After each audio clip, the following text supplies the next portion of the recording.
Welcome to WHHI Daily News. I'm McNair, and here's a look at your headlines.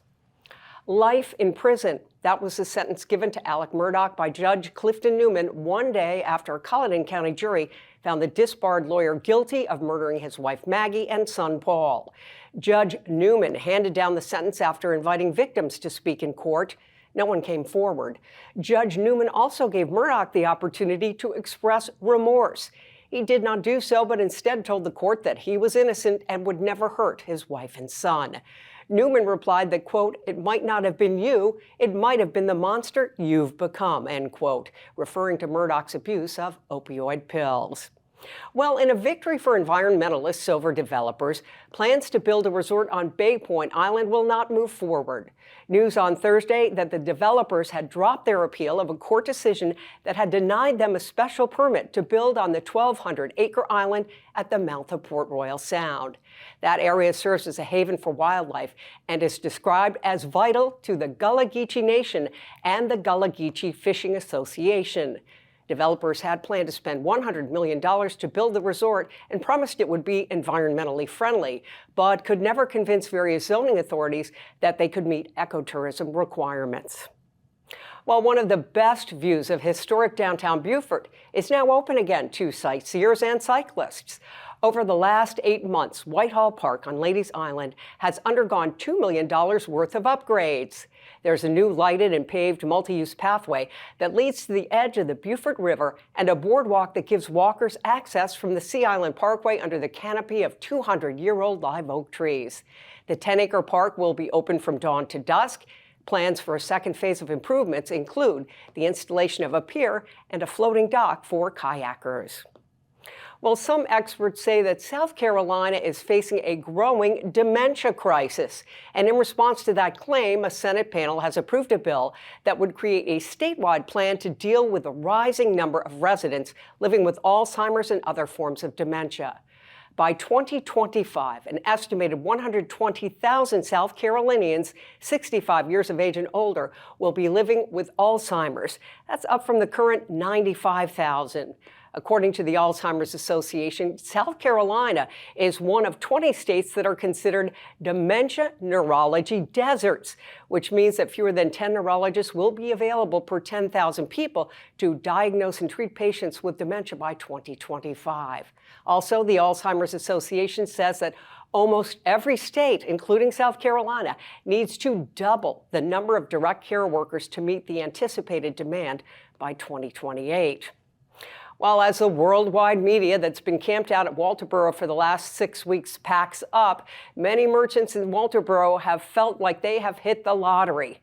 Turns out somebody else did too, literally.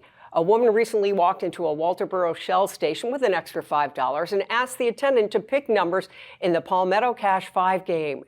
She wound up winning $100,000, which she says she'll use to buy a new home. And hopefully she'll share a little bit of that with her friendly clerk as well. For more information on these stories and more, check the news sources on your screen. Also, be sure to find us on Facebook, Twitter, and Instagram. And if you have a story idea, please email us at news@WHHITV.com. Okay, it is time for sports, and with that, here's Justin Jarrett. Hey, it's time for Last Night in the Lowco on WHHI, powered by LowcoSports.com. And the February frenzy has given way to the madness of March. We had high school baseball, soccer, and lacrosse action unfolding across the Lowco last night, and we're just getting started. It's softball, golf, tennis, and track and field season 2, so buckle up. It was a hometown showdown on the lacrosse field at Bluffton High School, where the 1-0 Bobcats hosted the crosstown rival May River Sharks, who came in with a 4-0 record, but only the Sharks would be undefeated by the end of the night. 9 different players scored goals for May River, including a 5-pack from Whit Beebe and hat tricks from Brooks Van Esselston, Jake Ridgway, and Ashton Stevenson. The Sharks were up 10-0 at halftime, allowing the Stars to do a little coaching and mentoring from the sidelines as they rolled to a 19-3 win. The Bobcats earned revenge in the girls' game, winning 8-7 at the Tank, and Hilton Head High's girls also eked out a tough win at home, beating Richmond Hill 14-13. In other action around the Lowco, Bluffton boys soccer stunned 5th-ranked North Augusta on the road, winning 4-3 in penalties after playing to a 2-2 draw. And May River and Colleton County opened the Battery Creek baseball tournament with wins. Gustavo Gomez drove in the winning run with 2 outs in the 5th for the Sharks, and Davion Varner struck out 10 over 6 innings of 3-hit ball for the Cougars. For Loco Sports and WHHI, I'm Justin Jarrett. Until next week, go Loco. Thanks so much, Justin. And now for the weather, here is Maria Soden. Maria? Yep, so taking a look ahead, it does look like we're going to see some nice weather this weekend, and we will be seeing a little bit of rain starting next week. Taking a look at Saturday, however, it's going to be cloudy with Hilton having a high of 76, a low of 62. Bluffton's going to have a high of 78, a low of 61, and Beaufort's going to have a high of 78 and a low of 62.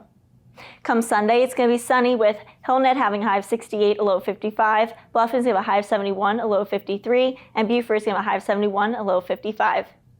The sunrise for this weekend is going to be at 6:47 and sunset's going to be at 6:22. Taking a look at the beach tides, Saturday high tide's going to be at 7 a.m. and low tide's going to be at 2:22 p.m.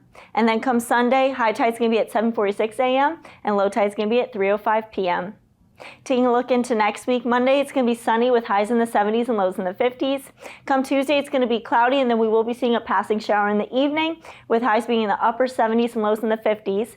And then come Wednesday it's going to be cloudy in the morning, and then we will see rain in the afternoon and going into the evening with highs in the 70s and lows in the 60s. That's it for today. Let's head it back to the desk. Sounds good, Maria. Up next, our own Bob Stevens takes us to the Media Day for the RBC Heritage presented by Boeing. Stay right there.